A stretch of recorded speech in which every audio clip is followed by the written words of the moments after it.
राजमार्ग परिवहन प्रणाली और आवागमन का मुख्य आधार है। यातायात के कई माध्यमों द्वारा ये संपूर्ण देश को कड़ी प्रदान करने के साथ ही वस्तुओं के सुरक्षित स्थानांतरण और लोगों के लिए कुशल यात्रा सुनिश्चित करते हैं। हरियाणा ने भौगोलिक रूप से दिल्ली को 3 तरफ से घेरा हुआ है। इसका एक बड़ा भाग राष्ट्रीय राजधानी क्षेत्र यानी NCR का हिस्सा बन जाता है। दिल्ली के प्रदूषण को कम करने हेतु 2004 में तत्कालीन प्रधानमंत्री श्री अटल बिहारी वाजपेयी जी के नेतृत्व में राष्ट्रीय राजधानी दिल्ली के चारों तरफ 270 किलोमीटर लंबे पेरिफेरल एक्सप्रेसवे की परिकल्पना की गई। इसमें 135 किलोमीटर लंबे ईस्टर्न पेरिफेरल एक्सप्रेसवे को बनाने का जिम्मा केंद्र सरकार का था और 135 किलोमीटर लंबे वेस्टर्न पेरिफेरल एक्सप्रेसवे यानी कुंडली मानेसर पलवल एक्सप्रेसवे को बनाने का जिम्मा हरियाणा सरकार का था।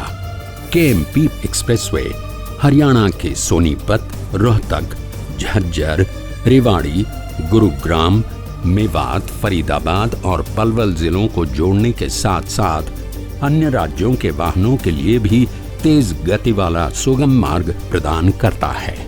दिल्ली को बाहरी माल वाहनों के प्रदूषण से बचाने के लिए ये परियोजना वर्ष 2004 के आरंभ में मंजूर की गई थी, पर विडंबना ये रही कि उसके कुछ महीनों बाद देश के बदले राजनीतिक हालात में नई सरकार का रवैया ढीला ढाला रहा।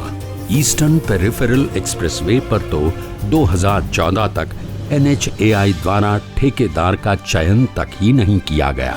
KMP पर 2006 में जो काम शुरू हुआ उस काम को 2009 तक पूरा होना था, लेकिन तत्कालीन सरकारों ने नकारात्मक भूमिका निभाते हुए इसके काम को आगे बढ़ाने के बजाय इसके रास्ते में रोड़े अटकाने के कारण ये परियोजना 2014 तक भी पूरी नहीं हो पाई।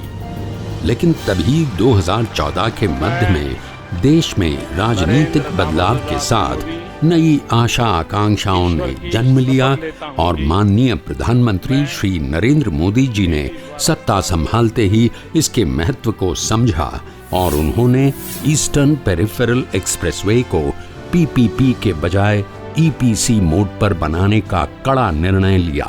दिसंबर 2014 में इसके टेंडर मंगवाए और उनकी सतत निगरानी से इसके निर्माण कार्यों को निर्धारित 950 दिन की अवधि होते हुए भी केवल 500 दिनों में पूरा कर एक नई मिसाल कायम की।